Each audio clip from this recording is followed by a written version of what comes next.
This is Rural Roots Canada, Calgary Stampede Edition. I'm Craig Lester. And I'm Kara Oosterhouse. Wow, what a great few days it's been. It's been some wonderful weather, a little bit of rain, but I mean, it can be so hot this time of year, but the excitement has been incredible. We saw at the sheep shearing, it's just been a lot of excitement here.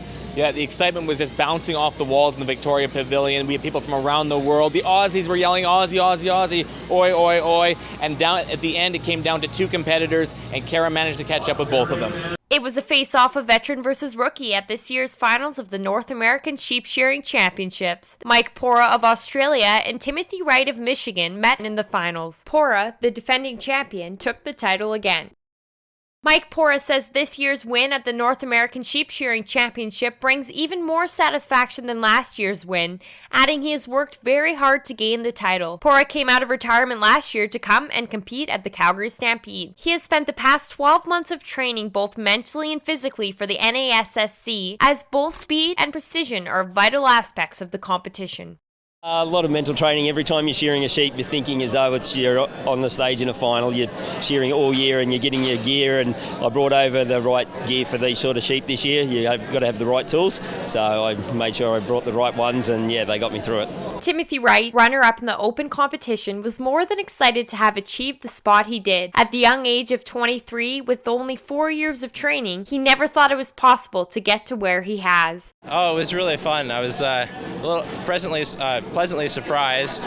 So I just went up there after I made the semifinal and thought, what do I have to lose? So I just sheared as hard as I could, and it was fun. Wright adds that he has his mother to thank for his success, as she was the one who signed him up for shearing lessons after his family couldn't find anyone to do their own sheep. For more on this story, go to ruralrootscanada.com. For Rural Roots Canada, I'm Kara Oosterhouse, getting to the STEM and meat of agriculture. Ag for Life is an Alberta-based charity. We deliver agricultural education and rural and farm safety programming. Learn about our upcoming program, Alberta Open Farm Days, at albertafarmdays.com. It should be noted the competitors in Team Cattle Penning Open class are separated by mere seconds. Another event very close.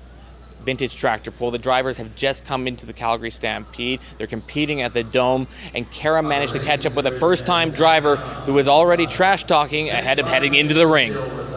Welcome to Rural Roots Canada. This is the Stampede Edition. I'm Kara Oosterhouse, and today we have with us the winners of the Team Cattle Penning. So I guess first off, what made you guys get into this? Our dad was a cattle penner, and he kind of got us into the sport. We had a horse that we were all really loved, and then he told us he'd sell him unless we started riding him and penning, so pretty much got us into it, and we were hooked after that. Justin and I, anyway. And that's for them, and then we have ranches right next to each other out in BC, and we stopped by one day and they were out practicing, so I jumped on a horse and tried it with them. So what's your favorite part about all of this? It's the people, for sure. The people that you pen with and compete with, and coming down with these guys and winning with them means a lot more than, winning with anybody else, really, so... I'm a big fan of the road trips. It's a lot of fun watching movies and whatnot. So where have you guys gone the furthest, I guess? What's your favorite place you've been? Here, for sure, here. Yeah, the Stampede's the best penning every year. We look forward to it all year, so it's always nice when you can win. How many Stampedes have you been in? Probably like 8 or 9. Yeah, something. 2006. Yeah, so this is our 10th, I guess. Yeah. I had to miss one, so 9. Awesome. And I guess, is there anything else you'd like to add about this and the whole experience? No, I can't really think of anything. It's really nice to win with these guys, like I said, and it keeps you coming back for sure. Okay. Yeah, thanks for your time. Yeah, thank you very much. This is Rural Roots Canada, and I'm Kara Oosterhouse, getting to the STEM and meat of agriculture.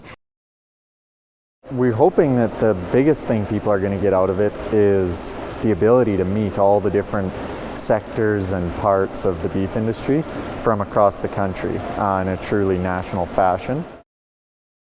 Welcome to Rural Roots Canada Stampede Edition. I'm Kara Oosterhouse. Today we have with us Terry, and he is at his first vintage tractor pull. What can you tell us about it? Why did you get into this?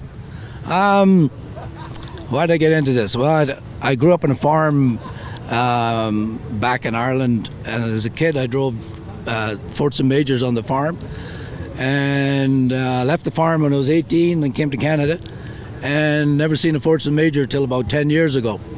So I'm kind of going back to my childhood, I guess you would say.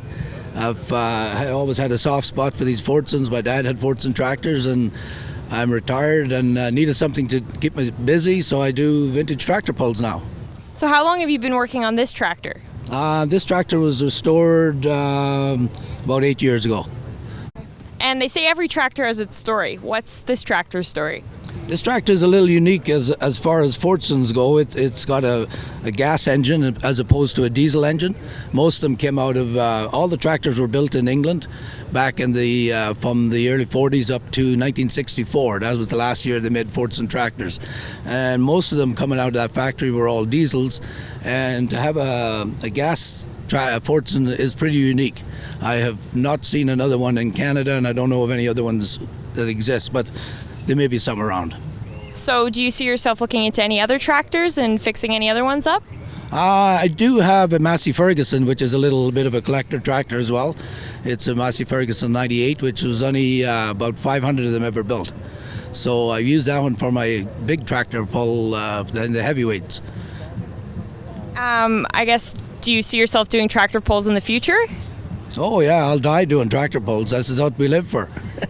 Okay, that's it, and that's all. Thanks. This is Rural Roots Canada, and I'm Kara Oosterhuis. Wow, what a great story. Kara, what else jumped off the page for you? You know, I think just how all these animals, how well they're treated and trained is just, it's incredible. The passion and all that goes on behind the scenes that we just don't see. It's amazing. That passion continues throughout the Calgary Stampede, and we'll be bringing you these stories, including in our next episode, the BMO Farm Family Awards. We're in Olds for Summer Synergy, and we also talked to a competitor in the Cowboy Up from Sylvan Lake. That's going to be a great story. So until next time, for Rural Roots Canada, I'm Craig Lester. And I'm Kara Oosterhuis, getting to the stem and meat of agriculture. This has been a Rural Roots Canada production.